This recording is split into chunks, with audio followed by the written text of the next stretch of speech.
Good afternoon, everyone. Today, we're going to delve into a peculiar and often frustrating aspect of public safety legislation in the UK, the seemingly contradictory approach to controlling dangerous weapons. Specifically, we'll examine the recent ban on samurai and ninja swords, comparing it with the ongoing challenges of illegal knife and machete sales, particularly online. We'll explore why these bans are understandable in their intent, yet simultaneously highlight glaring inconsistencies that undermine their effectiveness and raise serious questions about the government's commitment to public safety.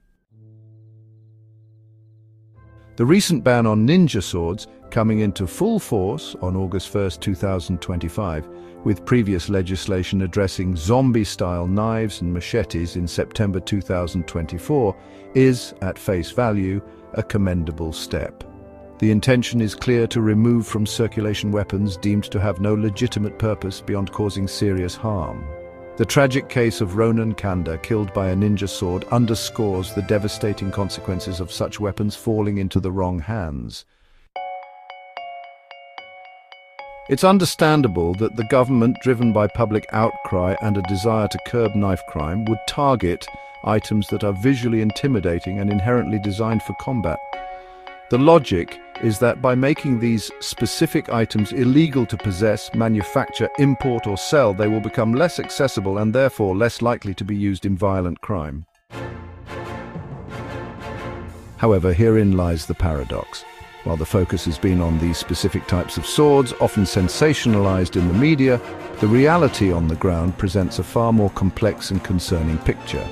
If the primary goal is public safety and reducing knife crime, why is it, as many of you may have experienced or heard, still alarmingly easy to purchase illegal type knives and, crucially, machetes, often touted as common gang weapons through online marketplaces like Amazon? Investigations by consumer groups like Which have repeatedly exposed the disturbing fact that banned offensive weapons, including zombie, knives, flick knives, and indeed swords, have been found for sale on major online platforms, sometimes at extraordinarily cheap prices. While these platforms often state policies prohibiting such sales and claim to use industry-leading tools to prevent non-compliant products, the evidence suggests these systems are far from infallible. Bad actors clearly find ways to evade these mechanisms, and the sheer volume of listings makes comprehensive policing a monumental challenge. This raises a critical question. If the UK government truly cares about public safety above all else, why isn't there a more robust, ironclad system in place to prevent the online sale of any illegal bladed article? The current situation feels like bailing out a bathtub with a teaspoon while the tap is still running. Banning a specific type of sword while simultaneously allowing a seemingly endless supply of other dangerous and often equally, if not more lethal, blades to proliferate online seems to miss the fundamental point. Let's consider machetes. They are undeniably a common weapon in gang-related violence, causing horrific injuries and contributing significantly to the tragic statistics of knife crime. While some zombie-style machetes are now explicitly banned, the broader category of machetes, often with legitimate agricultural or outdoor uses, remains a grey area. Now, this highlights a crucial distinction, doesn't it? The tool itself isn't inherently criminal, but, well, its potential for misuse is undeniable. If these tools are genuinely for work purposes, then, the idea of a regulated system, perhaps involving employers issuing and logging such tools, much like firearms are managed, deserves some serious consideration. This would provide a verifiable chain of custody and greater accountability in case of illegal use, while not penalizing legitimate users. It's also worth noting that despite the sensationalism surrounding so-called samurai or ninja sword attacks, statistically they remain quite rare compared to incidents involving more common knives and machetes. The Office for National Statistics data consistently shows that the vast majority of sharp instrument offences actually involve knives or general sharp objects. While any weapon-related crime is, of course, unacceptable, the legislative focus often appears, disproportionate to the actual prevalence of certain weapon types in crime.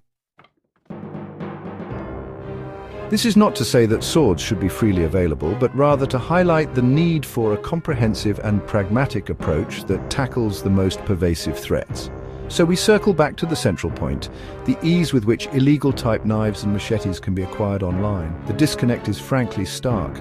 We have legislation specifically targeting certain theatrical or intimidating blades, yet the avenues for acquiring weapons that are demonstrably causing more widespread harm remain open. This not only undermines the public's confidence in the effectiveness of such bans, but also sends a confusing message about what truly constitutes a priority for public safety. In conclusion, while the intention behind banning certain swords for public safety is understandable, the current approach exhibits a significant flaw. The focus on specific, often symbolic weapons, while failing to adequately stem the tide of illegal knives and machetes readily available online, creates a legislative landscape that is both admirable in its aims and, honestly, a bit ridiculous in its practical application.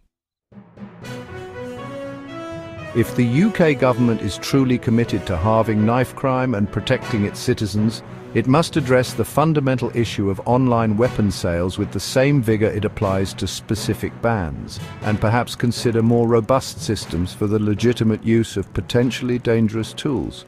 Only then can we move towards a truly comprehensive and effective strategy for public safety.